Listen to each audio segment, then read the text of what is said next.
Hello, guys. It's Monday, November 16th. I hope you all had a good weekend. I hope you all watched a lot of football. I know I did, and it was an interesting week to say the least.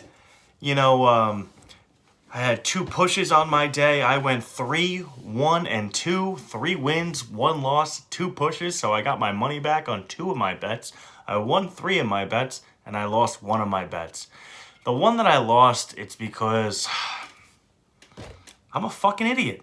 You look back and you go, Ken, you take Cincinnati plus 12, or you take Pittsburgh just to win the game.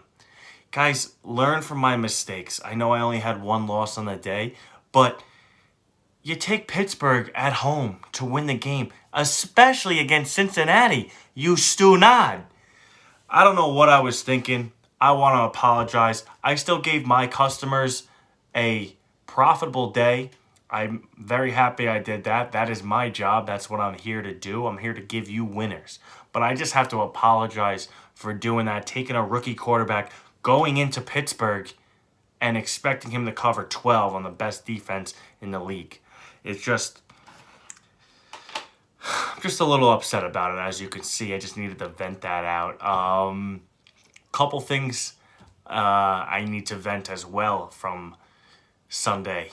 Aaron Rodgers, you scared the shit out of me. To say the least, you just squeezed out a W in Jacksonville. The line was 13.5 in that game. Guys, I personally wagered that game. I had Green Bay first half -7 because I thought I was smart and I thought that would get the job done. Thank God it pushed. It actually shouldn't have pushed.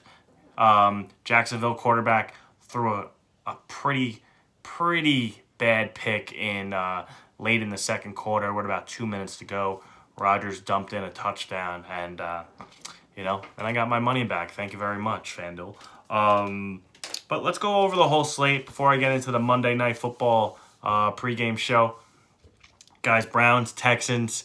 This game ended 10-7. The line was 4. For all of you guys that missed it, Nick Chubb, you goddamn son of a bitch. I don't understand. Do you not have incentives on your deal of how many touchdowns you get? You'll get some extra money. I don't know what's going on, but make sure you get into the end zone.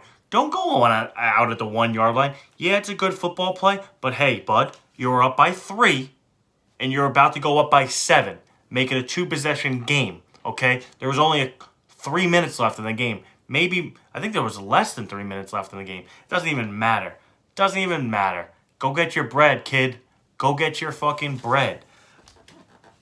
If I got a chance to put up 1,000 viewers on a podcast, would I do it or would I stay at 300? You tell me, asshole. You tell me. Faccia da mic. For all you uncultured swines, that's a little bit of Italian. I'm sorry. All right, guys. Next game on the slate was actually a pretty good one. It was a blowout in the first half. It was the Lions and it was Washington. Lions had a strong first half. They were blowing them out. They were up by 20 at one point in the game.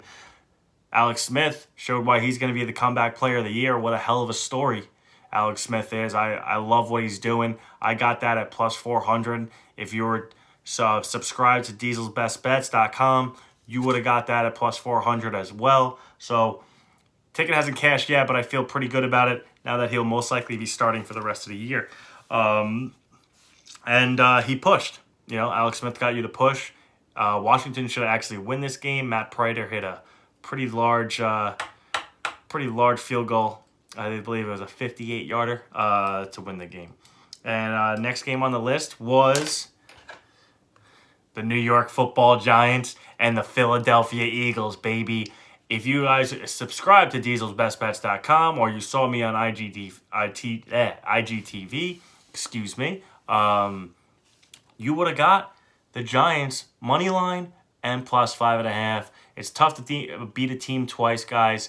And in reality, the Giants are a pretty good football team, guys. If you look at their schedule, they do have one of the harder schedules in the league.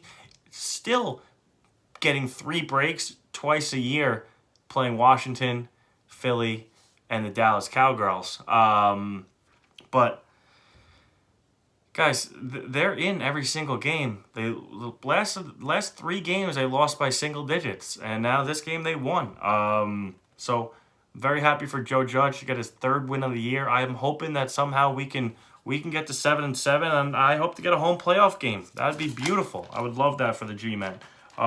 Next game on the list, guys, we got the Bucks and the Panthers. Teddy Two Gloves gave it a good ride. He really did. But Tom Brady coming off a blown out, embarrassing loss. That loss against the Saints, man. Whew. Wouldn't want to be a fly in the locker room when Brady was screaming after that one. That's for sure. They blew out the Panthers 46-23.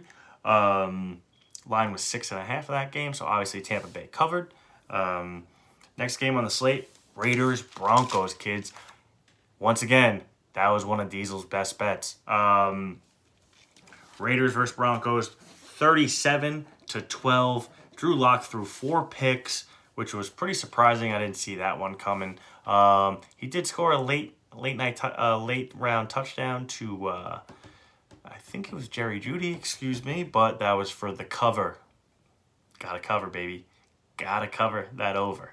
So that was pretty exciting stuff. I had the over, and I had Raiders minus 5.5.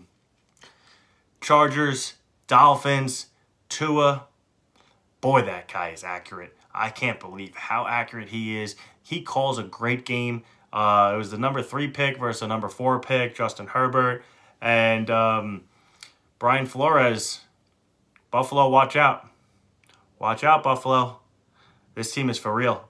This team is for real. Now I understand why he was ready by week 6. This boy can play. He can spin. And watch out for the Miami Dolphins, guys. If you can get a futures in on a possibly Miami Dolphins to win the AFC East, it could happen, guys. It could definitely happen. They only got 3 losses. And Buffalo looked a little shaky yesterday. I had Buffalo +2. Thank God Buffalo +2 pushed. That was my other push. Man, Buffalo looked so good in the first half. So good. And then Kyle Murray just ran all over him. They couldn't stop him. It was an exciting game to watch. That was probably, besides the Giant game, just because, the Giants, they hit home for us New Yorkers. The real team in New York, by the way, guys. I don't know if you know that. Man, that Buffalo game was something. Kyler Murray, that boy can play. Is he the best Texas quarterback of all time? I don't know. Put it in the comments. Let me know. Next game on the list, guys, I got the 49ers and the Saints. The line was 9.5 on this game. This game, it looked good early for Nick Mullins. Then he made a couple mistakes, and it was over. At one point in this game, the time of possession, TOP, was 12 minutes for San Francisco, 1 minute and 30 seconds for the New Orleans Saints. If you're if you're Kyle Shanahan right now, you would love to replay this game because, man, oh man, you could have won this game. You were running the football really well, but hey, turnovers, man. That's what happens. You got to protect the ball. If you're Kyle Shanahan, you're going to downsize this playbook even more next week, and you're just going to try and run the football the whole damn time. And if you could do that, San Francisco can win the ball game. But they got a lot of work to do. They're so banged up, and you hate to see it because I was looking for San Francisco to have not a repeat season. They were one of my favorites to win the Super Bowl. Honestly, how can they not be? Their team is loaded.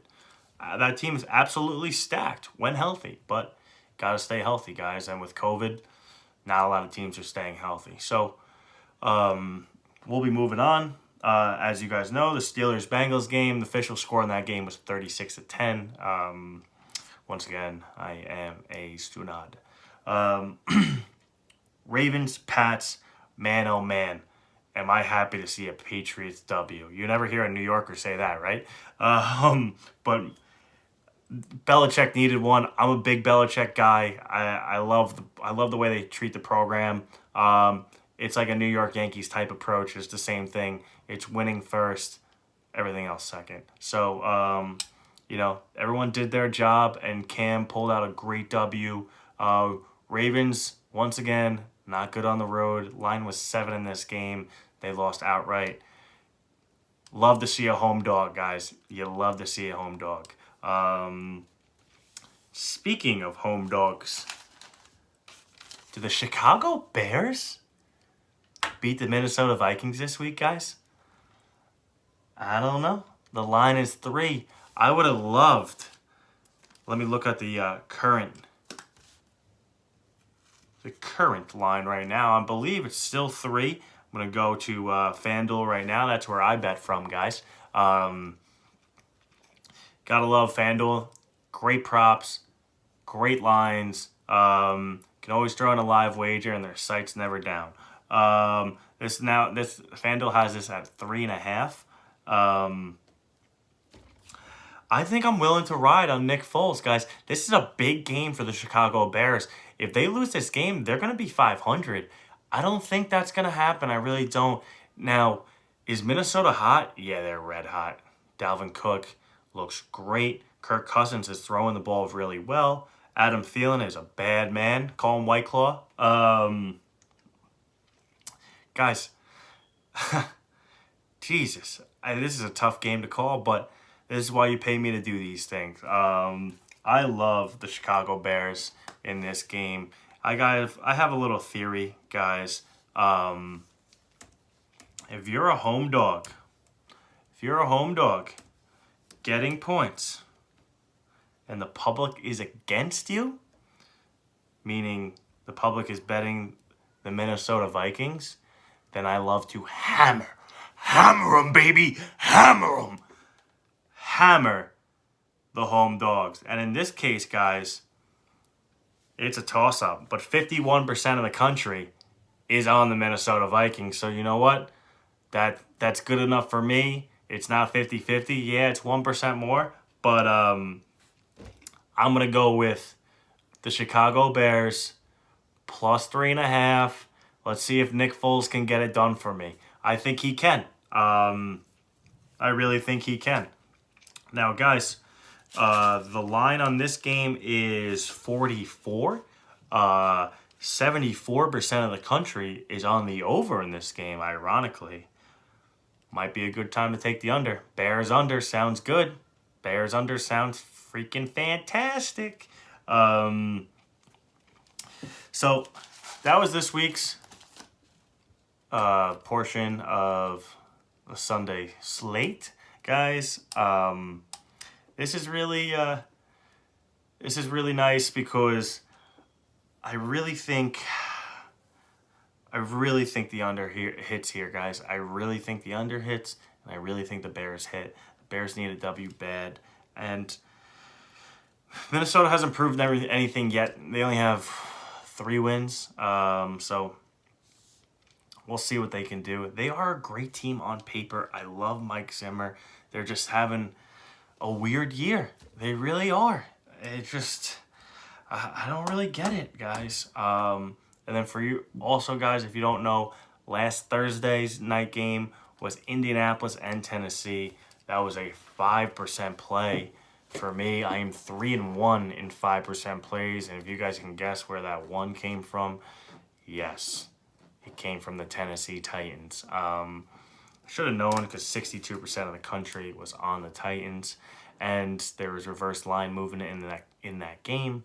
So once I saw that, I knew the Colts were gonna win that football game, and unfortunately, I was right. And unfortunately, I put $500 on that game. That is what a 5% play for me is. I'll be talking about units, and it goes from 1 through 5. It's in increments of 100, guys. I'm not a big time spender, but I definitely pick a lot of value bets, and I win long term. So that's what you want. You can hit for 50 grand, but you know what? If you already put 60,000 worth of bad bets in, what good are you? So yeah, guys. Very happy to be doing my first episode. Guys, you can find me on Believe Podcast. The podcast name is The Diesel Difference. And I'm so excited to partner with Believe, and I'll also be partnering with betonline.ag. I'm very excited to be with them. This first episode will be on all platforms: Spotify, Apple Music, SoundCloud, you name it, we got it. We can do everything for you. Believe is the number one network for business professionals. They have podcasts for anything you can imagine, from me and sports gambling to business ethics, business strategies, great podcast for women. I don't check them out that often. Maybe I should. Maybe that'll get me laid more. But guys, check out Believe.com and check them out on Spotify. That's where I listen to all my music. And I can't wait for this partnership. I really just can't wait for next week, to be honest with you. Thursday Night Football, guys, is going to be pretty nice. It's a big time game. We can preview into the week 11 slates while I have you here. Excuse me. It's Arizona and Seattle. Seattle at home. Now, I said Seattle doesn't lose 2 in a row.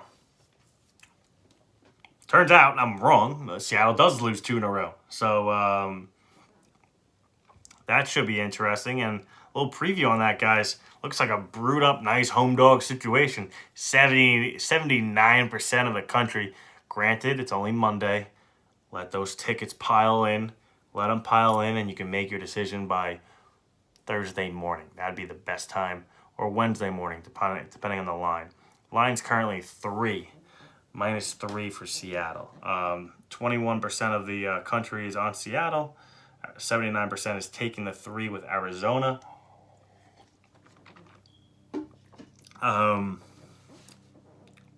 Looking at the preview, I still like Seattle in this game. I really do. I don't know why. I just love Russell Wilson. Let me not go on the record of loving Russell Wilson, because I don't love Russell Wilson. His personality sketches me out just a little bit.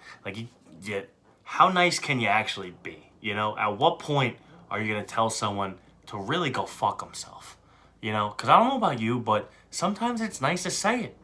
I'm just saying, hey, asshole, go fuck yourself,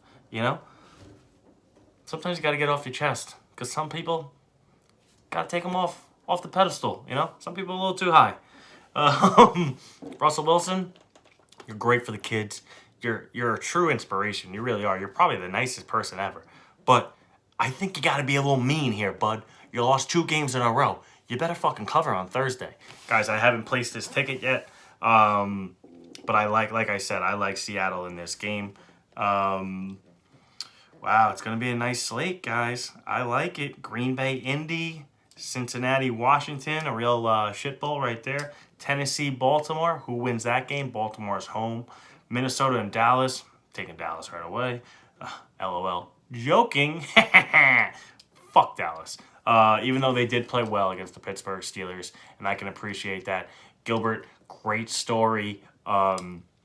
Good QB, but I just can't bet on the Dallas Cowboys at any point. I can't. It's not because of their offense. Their offense is elite, and it should be elite. All you need to do is find a quarterback that can get the ball to their receivers, because God only knows how good they would have been if Dak Prescott, coming into a contract season, would have been. Who knows? I hope he's doing okay. You never want to see anyone get hurt. But man, oh man, I can't bet on the Dallas Cowboys right now. You got a rematch, divisional rematch, Kansas City and Vegas, in Vegas. I wish there were fans for that game, man. That's going to be a tough game. Kansas City going in, giving 7.